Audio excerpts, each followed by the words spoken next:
How to reset WeChat password. Hello everyone, welcome to this channel. I'm Emily and I'm here to help you out today. So without any delay, let's get started.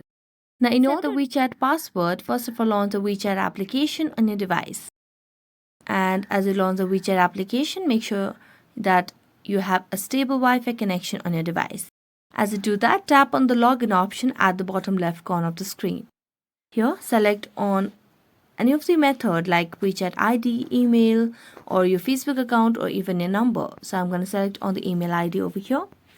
So let me just select on the email ID and enter it over here. And then as we want to reset the WeChat password, simply scroll down and here you can see the option of more options. So tap on more options and here you can see security and help center. But since we do not want to enter any security center, we're going to tap on unable to login. As you do that, here you'll be able to see different options.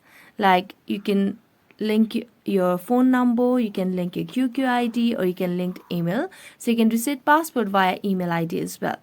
If none of these options work for you, then you can request for WeChat account password recovery or check recovery progress. So I want to reset the password, so I'm going to tap on reset password via email and here just enter your linked email address. So just linked the address over here and then tap on next and it will send the message in your mailbox and you just have to follow the instruction to reset your password. So that's it. Thank you so much for watching this video. See you next time.